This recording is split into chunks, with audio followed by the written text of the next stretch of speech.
Olá e bem-vindos a mais uma análise aprofundada. Hoje o material que temos em mãos é um prato cheio para quem está na reta final de preparação, sabe? Vamos dissecar pontos nevrálgicos da Lei Orgânica do Ministério Público de Sergipe. E o formato vai ser especial, com 10 enunciados no estilo certo ou errado, para testar aqueles detalhes que fazem toda a diferença. Antes de começar, um aviso que é essencial. Este roteiro foi elaborado com o apoio de inteligência artificial como uma ferramenta de estudo. É fundamental, no entanto, que todas as informações sejam sempre confirmadas no texto oficial da lei, tá bom? Para garantir total precisão, a dinâmica vai ser a seguinte: a gente apresenta uma afirmação, damos um instante para você pensar e em seguida mergulhamos na resposta, explicando o porquê de estar certa ou errada. Exato. E nosso objetivo aqui vai além do simples gabarito. Queremos entender a lógica por trás de cada artigo, sabe? A razão de ser de cada regra. Por que a lei faz uma distinção aqui e não ali? É esse tipo de raciocínio que constrói um conhecimento sólido de verdade. E antes de pular para a primeira questão, vale a pena a gente alinhar dois conceitos-chave que vão aparecer o tempo todo. Pensem no Procurador-Geral de Justiça como o chefe da instituição, a figura máxima em termos de administração, de representação. Já o Corregedor-Geral é o fiscal interno, é o responsável por zelar pela conduta, pela disciplina dos membros. Ter essa divisão de papéis em mente, olha, é a chave para decifrar muitas das questões que a gente vai ver. Ótima contextualização. Com essa base, fica bem mais fácil entender as nuances. Então, vamos ao nosso primeiro desafio. O enunciado diz o seguinte: o Corregedor-Geral do Ministério Público detém a competência para lavrar o ato de disponibilidade de membro vitalício do Ministério Público por interesse público. Pausa rápida para pensar, e então o enunciado está certo ou errado? Esse enunciado está errado. E ele testa exatamente essa divisão de poderes que a gente acabou de mencionar. A pegadinha, a armadilha, está em atribuir essa competência ao corregedor.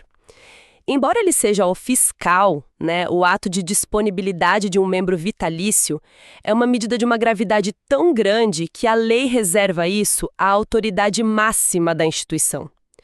O parágrafo 2º do artigo de referência é cristalino. Compete também ao Procurador-Geral de Justiça lavrar o ato de disponibilidade. Portanto, a competência é do Procurador-Geral, não do Corregedor. Entendi. Então, mesmo que a apuração passe pela Corregedoria, a decisão final, o ato formal mesmo, cabe ao chefe da instituição. É uma separação bem clara de funções. Isso nos leva a uma segunda questão, que também trata de processos disciplinares, mas de uma alternativa a eles. O enunciado é: a suspensão do processo administrativo disciplinar para infrações puníveis com advertência ou censura pode ser proposta pelo Corregedor-Geral por um prazo que varia de 6 meses a 1 ano, e a sua revogação é sempre obrigatória caso o beneficiário descumpra qualquer das condições impostas. Pausa rápida para pensar.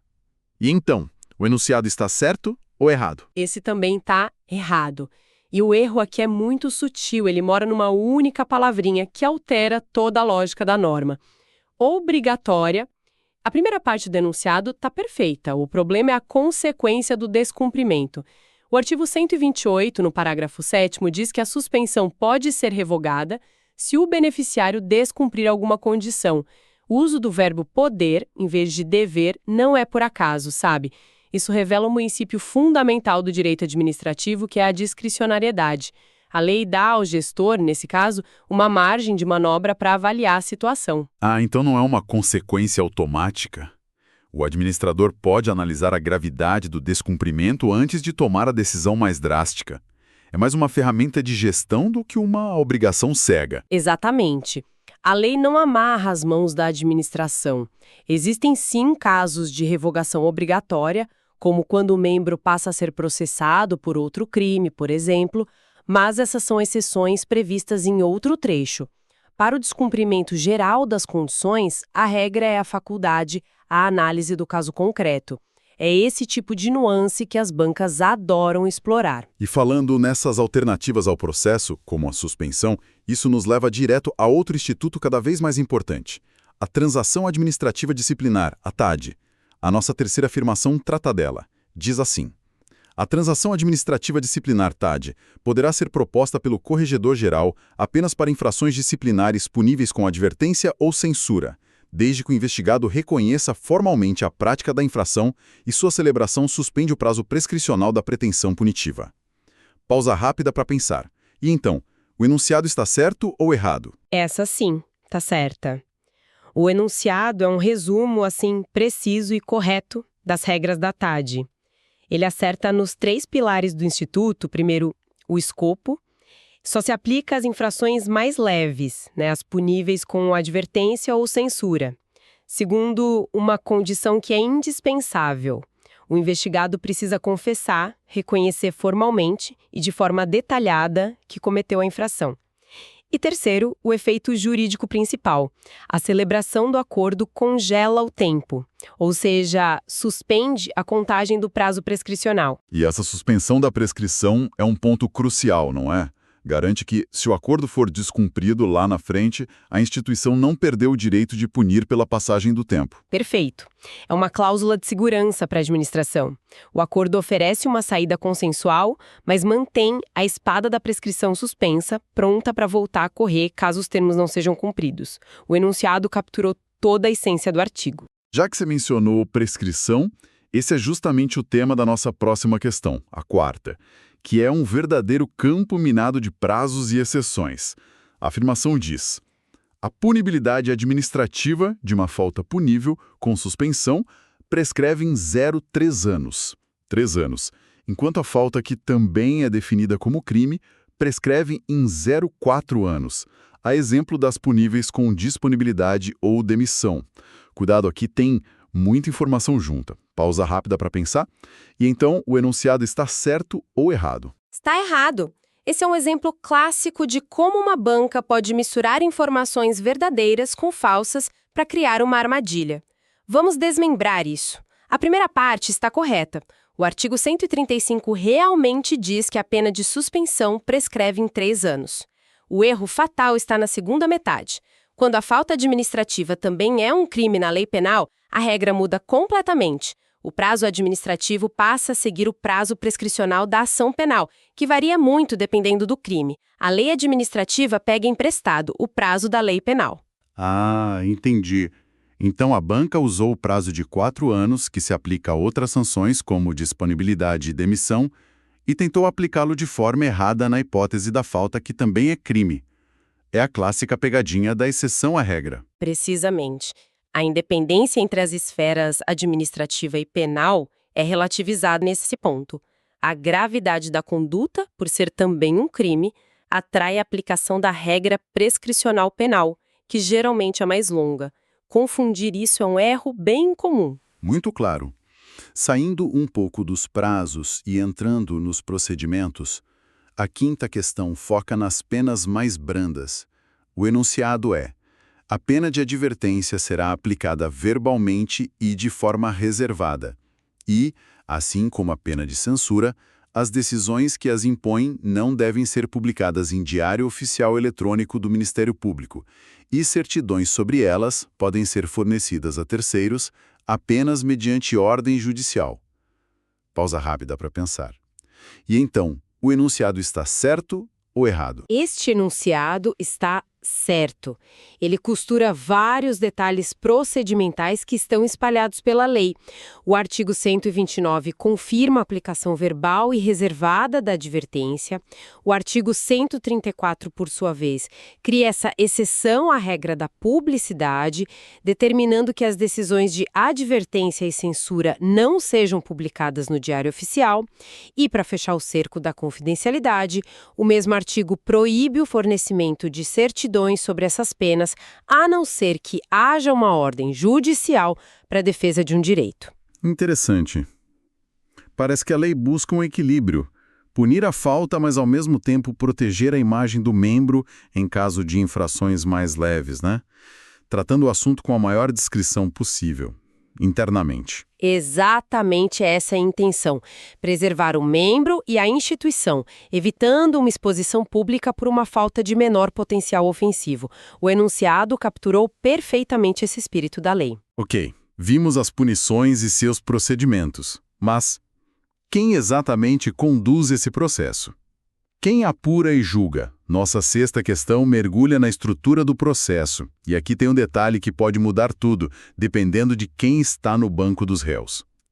A afirmação é: quando o acusado em um processo administrativo ordinário for procurador de justiça, a comissão processante será composta pelo corregedor-geral e por 2 membros do Ministério Público designados pelo Procurador-Geral de Justiça, e a presidência caberá ao corregedor-geral. Pausa rápida para pensar. E agora?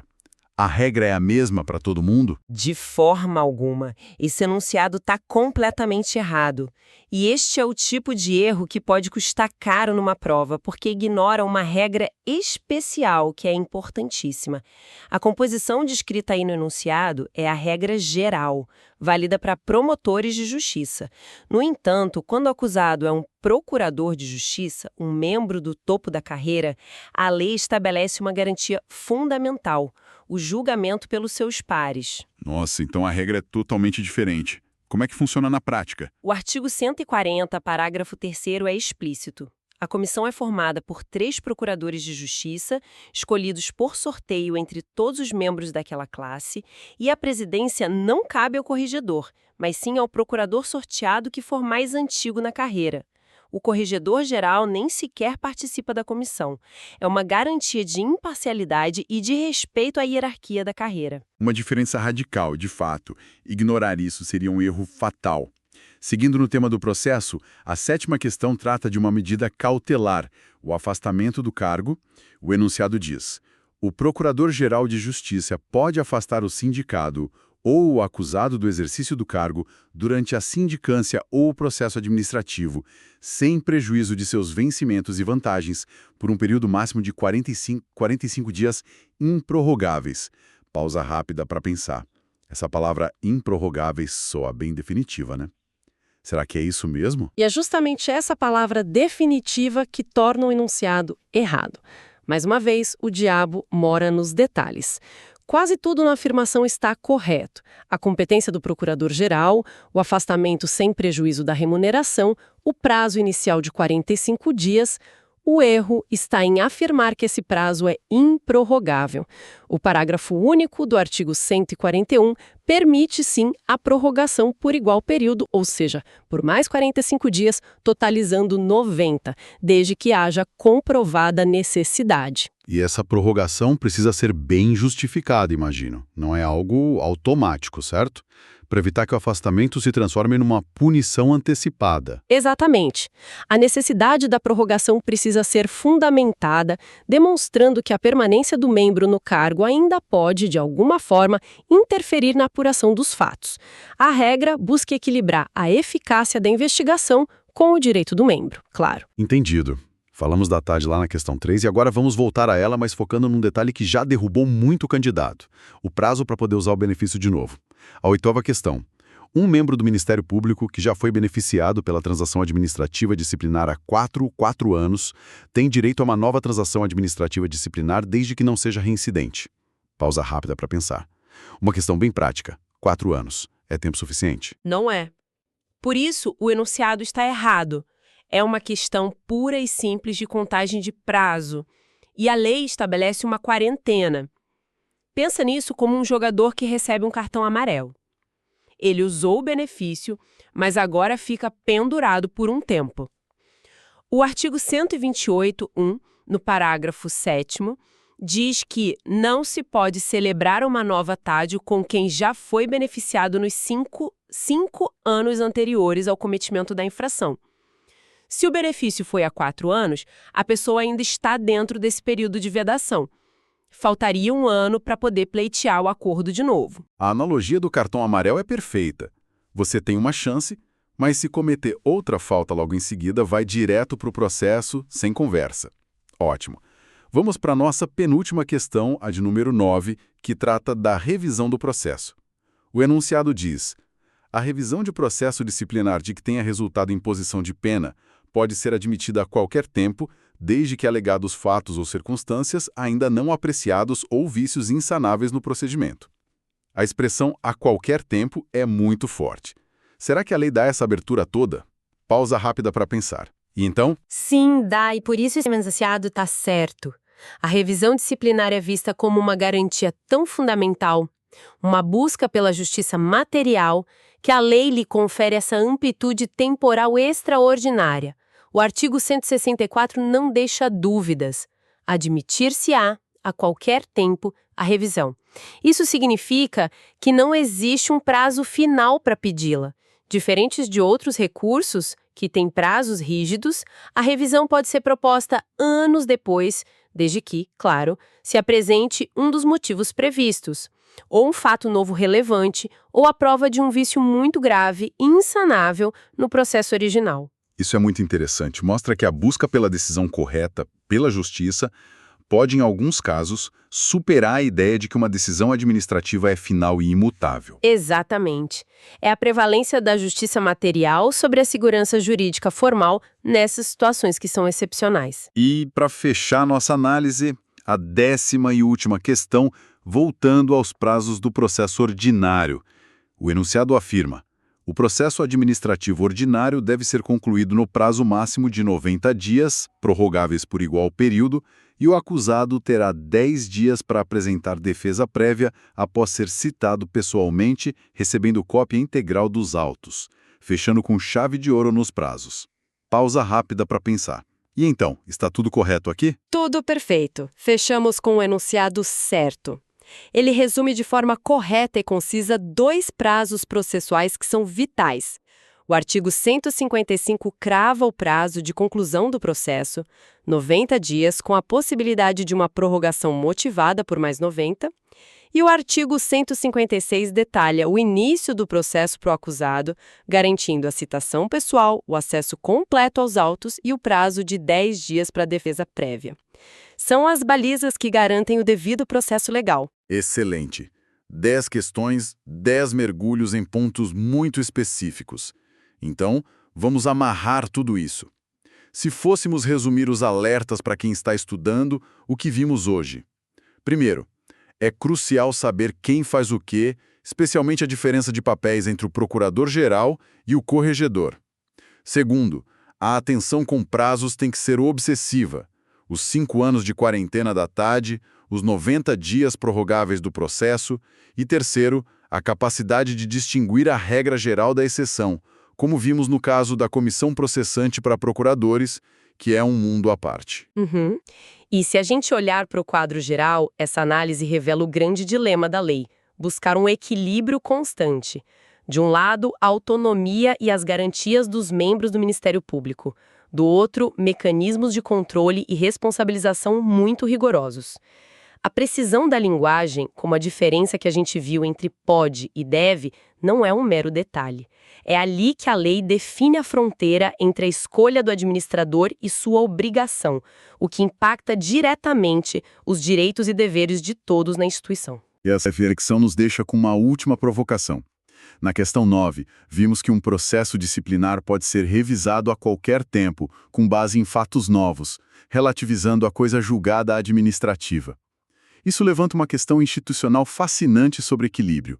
Como o princípio da segurança jurídica, que preza pela estabilidade e finalidade das decisões, convive com essa busca incessante pela justiça material, que permite reabrir um caso já encerrado. Para uma instituição que lida com a aplicação da lei, onde está o ponto ideal entre a necessidade de encerrar um assunto e a possibilidade de corrigir um erro, não importa quando? Fica a reflexão.